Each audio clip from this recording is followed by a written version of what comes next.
Study geography Aleem Khan channel में दोस्तों आपका स्वागत है। इस चैनल को लाइक करें, शेयर करें और प्लीज जरूर सब्सक्राइब करें। तो आज हम बात करेंगे ज्योग्राफी की श्रृंखला में ज्वार भाटे की। किसकी? ज्वार व भाटे की।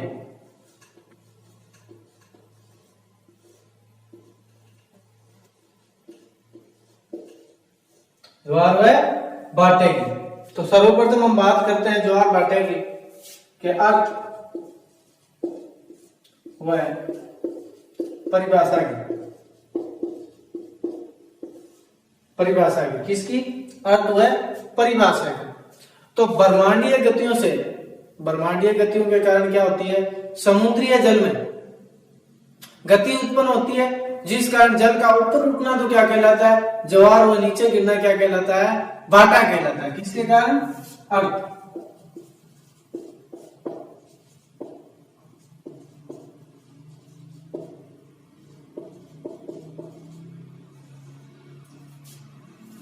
ब्रह्मांडीय शक्तियों के कारण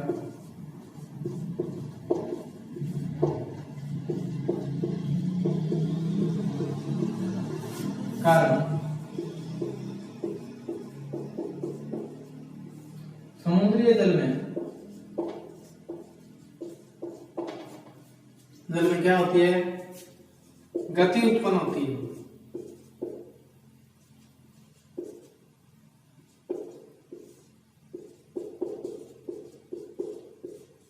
गति उत्पन्न होती है, जिस कारण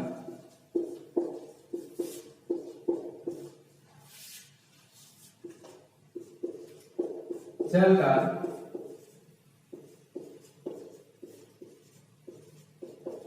ऊपर उठना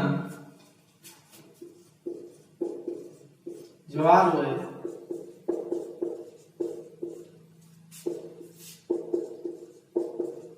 नीचे गिरना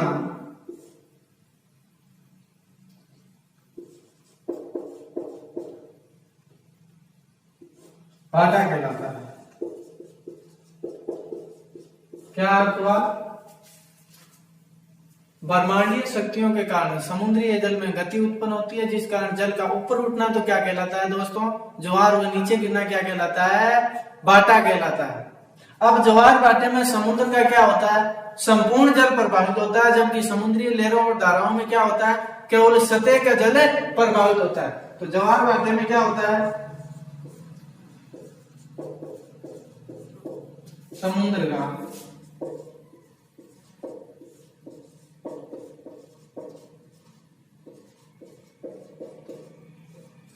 संपूर्ण जल क्या होता है? प्रभावित होता है, जबकि समुद्री लहरों और धाराओं में क्या होता है? केवल ऊपर का जो सतही जल होता है वो क्या होता है? प्रभावित होता है।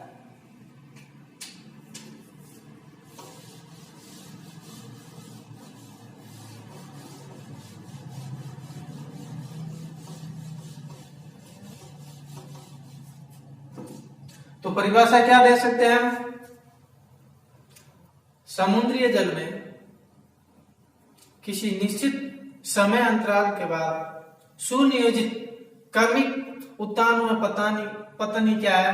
ज्वार भाटा है। यानी परिभाषा मतलब हम कह सकते हैं कि समुद्रीय जल में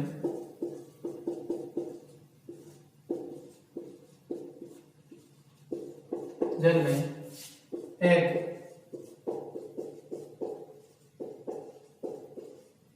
निश्चित अंतराल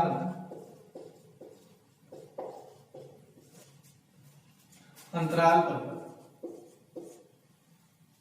सुनियोजित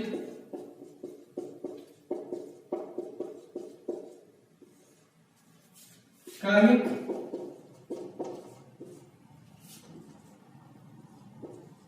उत्थान एवं पतनी क्या कहलाता है? पतनी ज्वार भाटा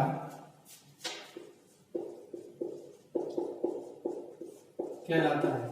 क्या कहलाता है? ज्वार भाटा कहलाता है। और ये किस पर निर्भर करता है? सूर्य एवं चंद्रमा की गुरुत्वाकर्षण शक्तियों पर।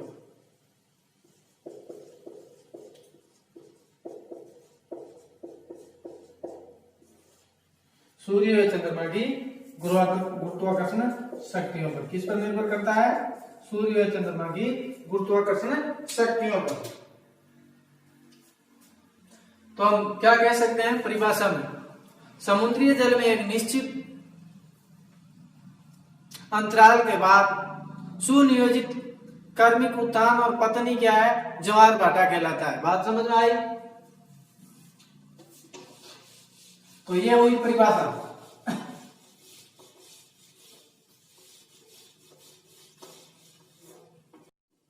ज्वार की सर्वप्रथम व्याख्या किसने की?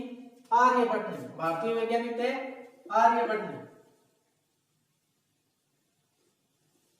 आर्यभट्ट ने क्या की? ज्वार की सर्वप्रथम व्याख्या की। और ज्वार की सर्वप्रथम वैज्ञानिक व्याख्या किसने की? न्यूटन ने।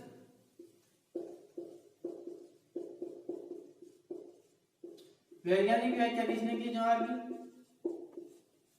न्यूटन ने। किसने की? न्यूटन ने। और न्यूटन ने यह सिद्ध किया कि किसी स्थान विशेष पर एक दिन में कितने ज्वार आते हैं? 2 ज्वार आते हैं। कितने ज्वार आते हैं? 2 ज्वार आते हैं।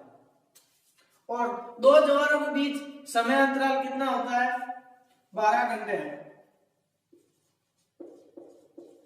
26 मिनट।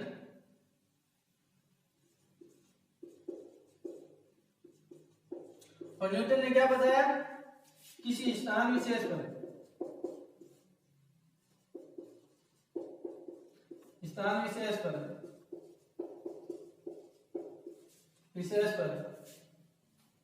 एक दिन में 2 ज्वार आते हैं। कितने ज्वार आते हैं? 2 ज्वार आते हैं। और इन दोनों ज्वार के बीच समय अंतराल कितना बताया? 12 घंटे और 26 मिनट। तो मान लो किसी एक उदाहरण के द्वारा समझ लेते हैं। किसी स्थान पर मान लो सुबह 5 बजे ज्वार आता है। कितने बजे? तो अगला ज्वार कब आएगा? उसी दिन 5:26 पर शाम को। और उससे अगला ज्वार अगले दिन आएगा।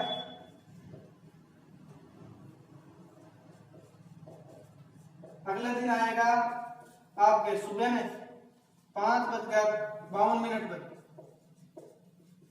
तो बात समझ में आई?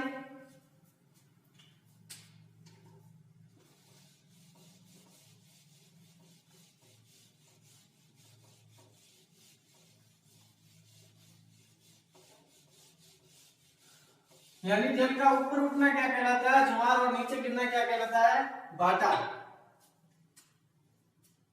जल का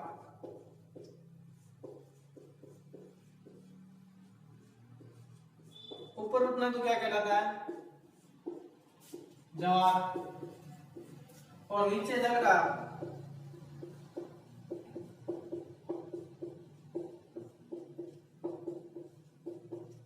नीचे गिरना क्या कहलाता है? भाटा। और 2 भाटों के बीच में कितना समय अंतराल होता है?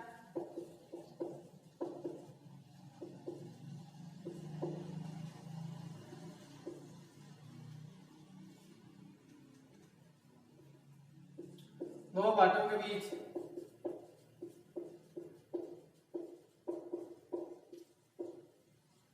होता है आपके 6 घंटे 13 मिनट का। कितना? 6 घंटे 13 मिनट। मान लो किसी स्थान पर दिन में 12 बजे, दोपहर में 12 बजे क्या आता हो? बाटा आया। तो अगला बाटा कब आएगा? 6:13 पर। कब आएगा? 6:13 पर। और यह प्रक्रिया किससे प्रभावित होती है? सूर्य एवं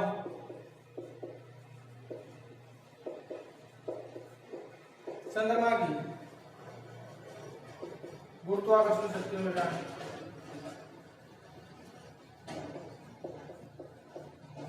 गुरुत्वाकर्षण शक्तियों के कारण, और सूर्य और चंद्रमा की गुरुत्वाकर्षण शक्तियों का अनुपात क्या रहता है?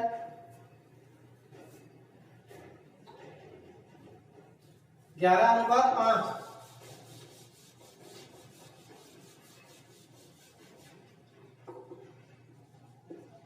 चंद्रमा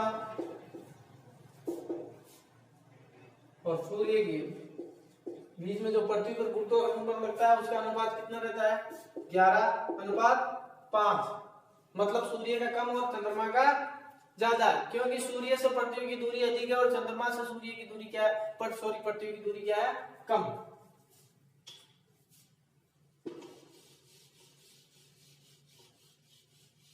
तो अब बात करते हैं हम ज्वार भाटे के प्रकार की।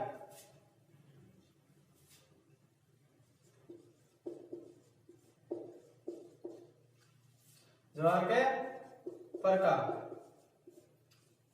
ज्वार भाटे के प्रकार। उच्च ज्वार व निम्न ज्वार। उच्च ज्वार की स्थिति कब होती है? जब सूर्य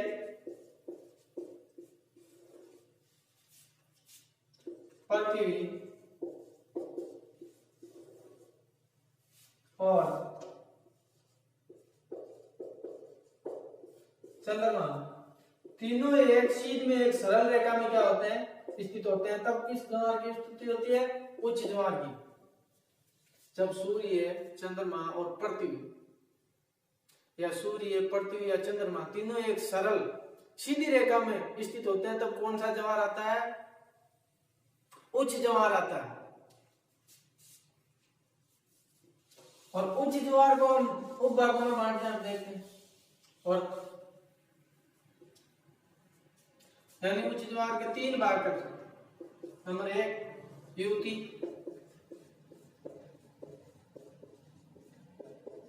युवती,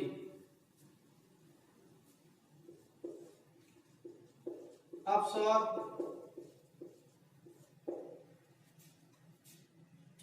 उपस्वर,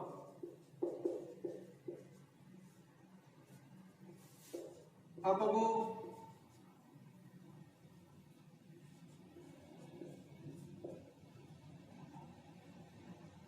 अपभू, उपभू। कौन सी स्थिति होती है? ये वाली। तो हम बात करते हैं सर्वप्रथम युवती और युवती की स्थिति के बारे में।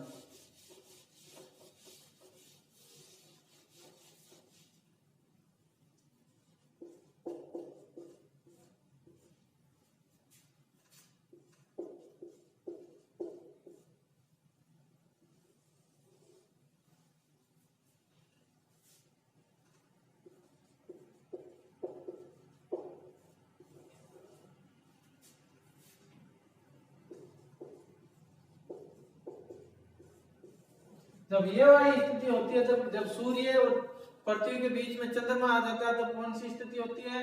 युवती की। किसकी स्थिति होती है? युवती की। और यह कब होती है? अमावस्या। अमावस्या कब होती है? अमावस्या। और इस दिन क्या होता है? सूर्य ग्रहण।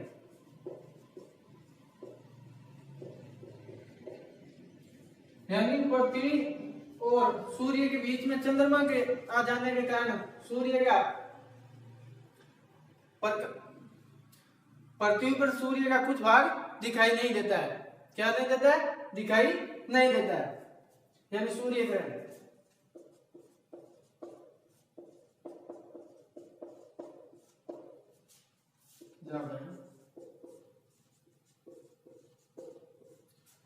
सूर्य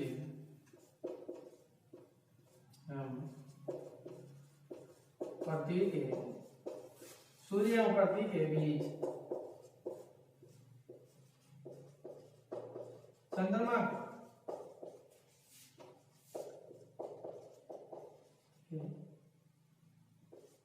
स्थित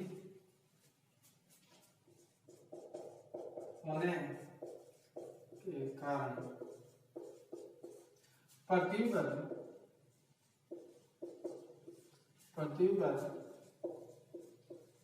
सूर्य का कुछ भाग दिखाई नहीं देता है, तब कौन सी स्थिति होती है? सूर्य ग्रहण। यानी जब सूर्य और पृथ्वी के बीच चंद्रमा की स्थिति या स्थित होने के कारण पृथ्वी पर सूर्य का कुछ भाग दिखाई नहीं देता है, इस कारण कौन सी स्थिति होती है? सूर्य ग्रहण की। और यह स्थिति कब होती है? अमावस्या को। अमावस्या के दिन क्या आता है? उच्च ज्वार। लेकिन प्रत्येक अमावस्या को उच्च ज्वार नहीं आता। बात समझ में आई? जैसे सूर्य का प्रकाश ऐसे निकलेगा, तो इनके जो एकदम चंद्रमा के सामने पृथ्वी का भाग आ जाता है और चंद्रमा सूर्य और पृथ्वी के बीच में आ जाता है, तो इस भाग पर सूर्य का प्रकाश नहीं पड़ता है। इस कारण पृथ्वी से सूर्य का ये वाला भाग भी नहीं दिखाई देता है। तो यह स्थिति किसकी हुई? युति की। और युति की स्थिति कब होती है? अमावस्या के दिन। और इस दिन क्या होता है? सूर्य ग्रहण।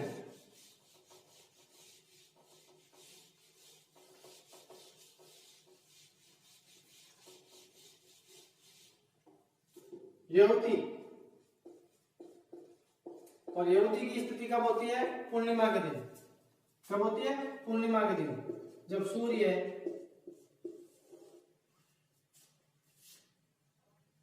पृथ्वी और चंद्रमा एक छेद में स्थित होते हो, तब किसकी स्थिति होती है? युति की। और सूर्य और चंद्रमा के बीच में कौन आ जाती है? पृथ्वी। और यह कब होती है स्थिति? पूर्णिमा के दिन। कब? पूर्णिमा का दिन। और इस दिन क्या होता है? चंद्र ग्रहण।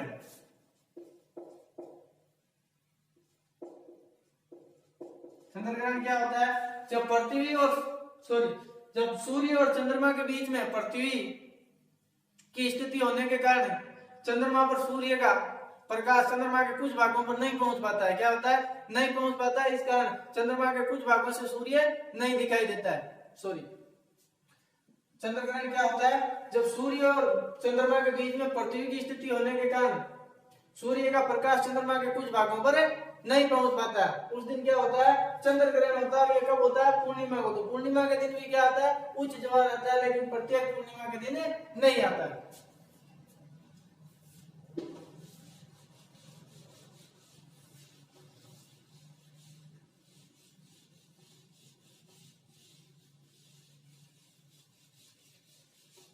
अब बात करते हैं अपसौर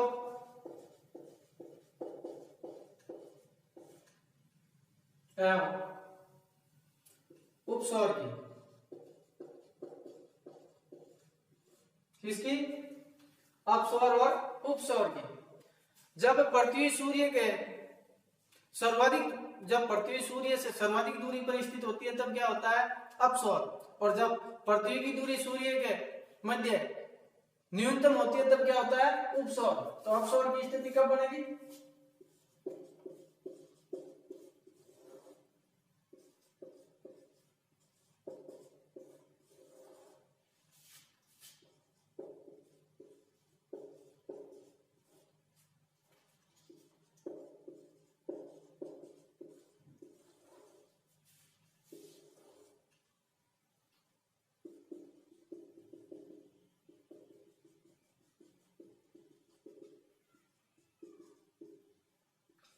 यानी सूर्य और पृथ्वी के बीच की दूरी क्या होगी? सर्वाधिक होगी।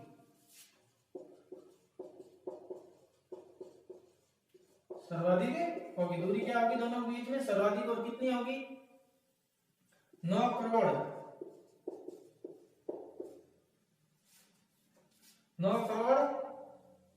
45 लाख मील। क्या? 9 करोड़ 45 लाख। इस दिन क्या होगी? स्थिति कौन सी होगी? अपसौर की। किसकी होगी? अपसौर की। क्योंकि पृथ्वी और सूर्य के बीच में दूरी क्या होगी? सर्वाधिक होगी। और ये कब है? 4 जुलाई के दिन। तो 4 जुलाई को भी क्या आता है? उच्च ज्वार आता है। बात समझ में आई? अपसौर क्या होता है समझ में आया? जब पृथ्वी और सूर्य के बीच में सर्वाधिक दूरी, जब पृथ्वी सूर्य से सर्वाधिक दूरी पर स्थित होती है तब किसकी स्थिति होती है? अपसौर की।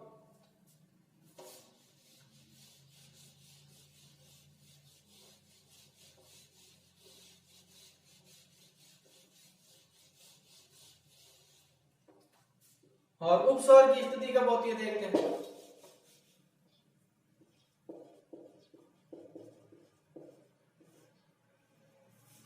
जब सूर्य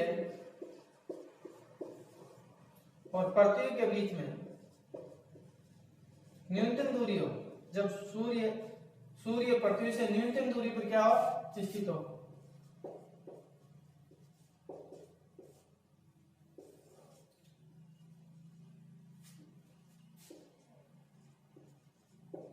ये वाली स्थिति हो जाती है।